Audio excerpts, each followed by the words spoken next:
Somewhere in the black trench of the Mariana, 4,000 meters below the last light the human eye could ever register, something moves. It is not fast. It does not need to be. For 20 million years, nothing in the ocean has dared to test it. Now picture this. It is still down there. Not as a myth, not as a grainy sonar blip debated on late-night forums, but real. Alive. Breathing the same salt water that touches every coastline on Earth. This is the story of what would happen if Megalodon, the largest predatory shark to ever exist, never went extinct. Scientists tell us it died out around 3.6 million years ago.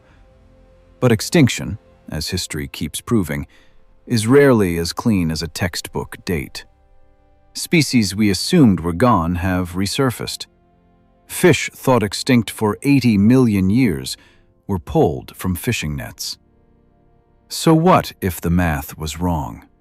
Not by millions of years, but by the size of one ocean trench science has never fully explored. What if Megalodon never left? To understand what its survival would mean, we first need to understand what it actually was, because the truth is stranger than most of the fiction built around it. Megalodon, scientifically named Otodus megalodon, ruled the oceans for roughly 13 million years, from the early Miocene to the end of the Pliocene. Based on fossilized vertebrae and the mathematics of tooth-to-body ratios, researchers estimate it stretched somewhere between 15 and 20 meters, the length of a semi-truck trailer times 2. Its jaw alone, reconstructed from fossil evidence, could open wide enough to swallow 2 adult humans standing side by side. Its bite force has been calculated at over 108,000 newtons. For comparison, a modern great white shark bites with roughly 18,000 newtons of force. A lion, barely 4,000. Megalodon didn't just outpower its competition. It was operating on a different scale of physics entirely. The leading theory isn't a meteor or a plague or a single catastrophic event. It's colder, slower, and in some ways more unsettling. The ocean itself changed. As global temperatures dropped roughly 3 million years ago, the warm, shallow seas Megalodon depended on for hunting and breeding began to shrink. Its primary food source, early whales, evolved to become smaller, faster, and better adapted to colder polar waters that Megalodon's body, built for warmth, simply couldn't follow into. At the same time, a new predator entered the picture. The ancestors of the modern killer whale, hunting in coordinated pods, targeting the same nursery grounds Megalodon relied on to raise its young. A solitary hunter, however massive, struggles against an enemy that hunts as a team. So the giant didn't lose a fight. It lost an argument with the climate, and arrived just a few million years too late to adapt. But here's a detail most documentaries leave out. Extinction on this scale is almost never total and instant. It's a slow retreat. Populations shrink, fragment, and isolate long before the very last individual disappears. Which raises an uncomfortable question paleontologists rarely get asked on camera. If the fossil record only shows us where Megalodon's shallow water populations stopped appearing, does that actually prove the species died everywhere? Or just that it stopped living somewhere we were able to look? Fossils, after all, only form under very specific conditions. The right sediment, the right depth, the right chemistry. A creature that's spent its final stretch of existence in deep trench water, far from any coastal sediment layer we've ever excavated, might simply never leave a fossil for us to find in the first place. Absence of evidence, as any working scientist will tell you, is not automatically evidence of absence. Now, here's where the what if begins. What if one population didn't lose that argument? What if a small, isolated group of Megalodon retreated, not into extinction, but into the one part of the ocean humanity still hasn't mapped? The deep, abyssal trenches, where temperature, pressure, and darkness stay nearly unchanged for millions of years. We are going to walk through what that world would actually look like, biologically, economically, and for every person who has ever stepped into the ocean. If Megalodon existed today, it would not be patrolling public beaches like a movie poster.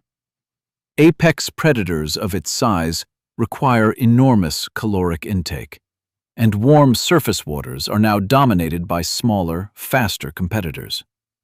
Its most plausible habitat would be the deep scattering layer, a zone between 200 and 1,000 meters down, where sunlight barely penetrates, but massive food density exists in the form of squid, deep-sea fish, and migrating marine mammals. Trenches like the Mariana, the Puerto Rico Trench, or the deep basins off New Zealand would offer exactly the conditions its ancestors needed. Stable, cold to temperate water, high pressure, and near total isolation from human sonar mapping, since less than 20% of the ocean floor has been surveyed in detail even today. This single fact is what makes the scenario unsettling rather than absurd. We have mapped more of the surface of Mars than we have mapped our own ocean floor.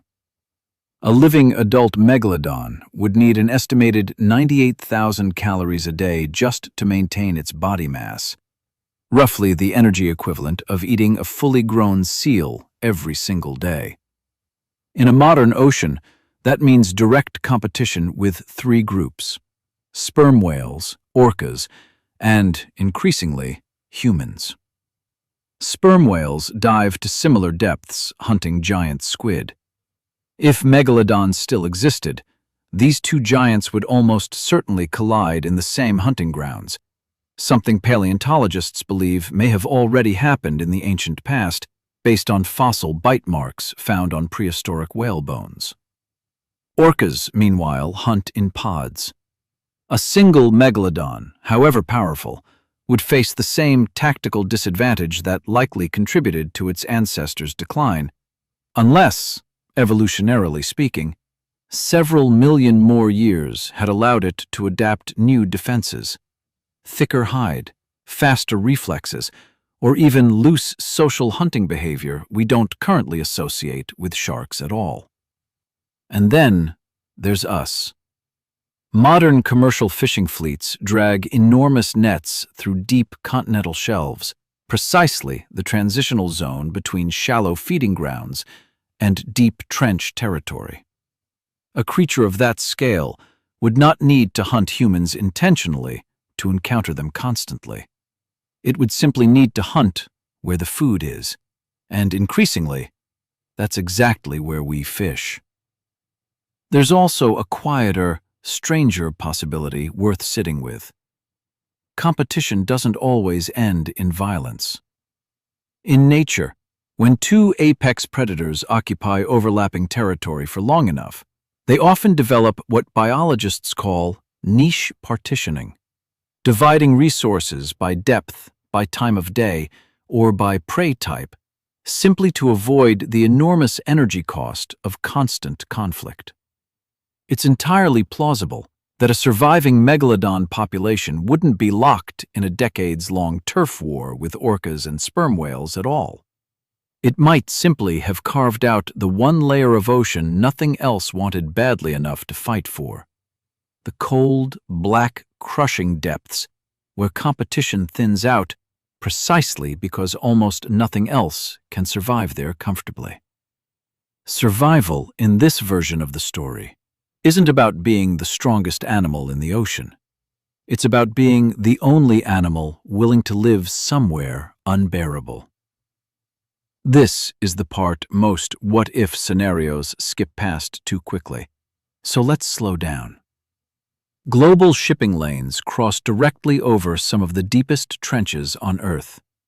Cargo vessels, cruise ships, and fishing trawlers already report unexplained hull damage, lost sonar contacts, and, historically, a disproportionate number of missing vessels in specific deep water corridors, most of which are explained by storms, mechanical failure, or human error. But imagine for a moment a 15-meter apex predator surfacing beneath a fishing trawler that has just hauled up several tons of its natural prey in one net. It wouldn't be an attack in the cinematic sense. It would be an accident of biology. A predator responding to an enormous, sudden food signal exactly the way any shark does. Scaled up to a size the hull of a small vessel simply cannot survive. Marine insurers would need to recalculate risk models for deep-water fishing routes. Coastal economies dependent on fishing exports in trench-adjacent regions, parts of the Pacific Rim, the Philippine Sea, sections of the South Atlantic, would face the same kind of operational disruption we already see from unpredictable weather, except this disruption would come with a face, a name, and 46 teeth per row. Tourism boards would face an even stranger dilemma. Fear drives some travelers away from a coastline, but it draws others directly toward it. Shark cage diving already generates hundreds of millions of dollars annually around great white hotspots. A confirmed Megalodon population, even a small and elusive one, would likely become the most sought-after and most heavily regulated wildlife encounter on the planet, assuming any regulatory body could figure out how to ensure it. There's a historical precedent worth remembering here. When great white sharks were first confirmed near certain popular beaches decades ago, local economies didn't simply collapse in fear. They adapted. Warning systems went up. Spotter planes and drone patrols became standard along vulnerable coastlines. Surf schools added shark awareness briefings to their curriculum, and in several regions, the presence of a large predator, once properly monitored, actually became part of the region's identity rather than its downfall. A verified Megalodon population would likely follow the same arc, just with a longer adjustment period and a far more cautious set of rules, simply because the margin for error with an animal this size is measured not in injuries, but in entire vessels. Every what-if eventually asks the same question. Could humanity defend itself? The honest answer is, barely, and only with equipment most of the public has never seen in action. Modern deep-sea tracking already exists in limited form. Acoustic tagging, autonomous underwater drones, and satellite-linked buoys are used today to track great whites and whale migrations. Scaling that technology to monitor a trench-dwelling apex predator is technically possible, but extraordinarily expensive, and would require international cooperation on a level currently reserved for climate monitoring or ocean floor mapping treaties. As for direct confrontation, modern naval sonar and underwater drone weaponry, originally designed for submarine detection, could theoretically track a creature that size.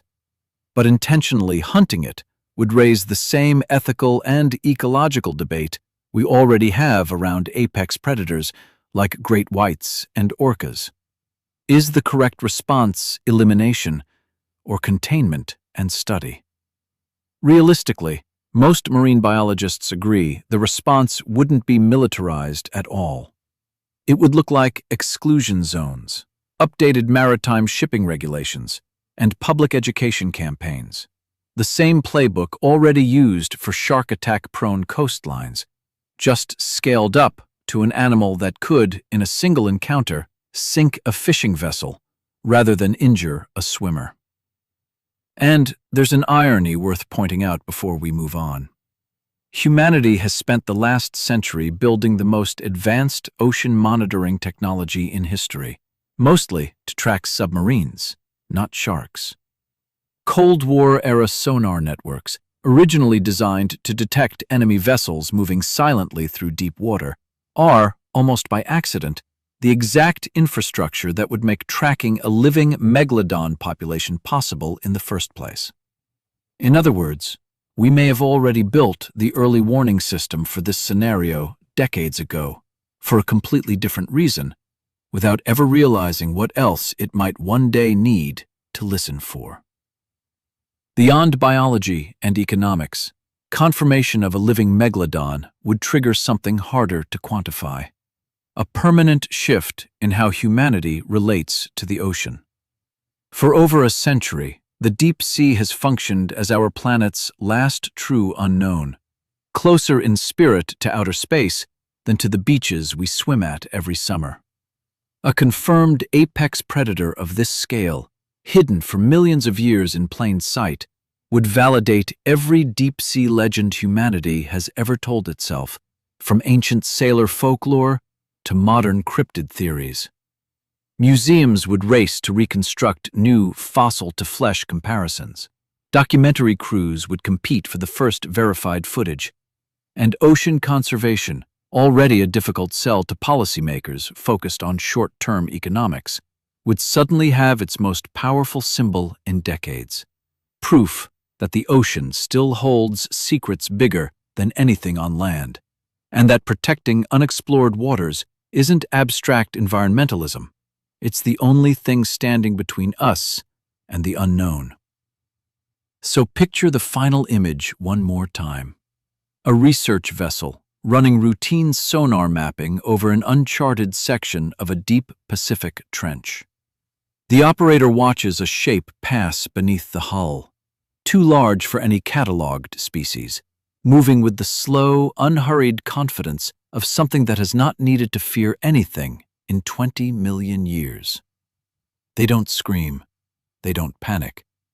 They just sit there, staring at the screen, doing the only thing that makes sense in that moment, recalculating everything we thought we understood about our own planet.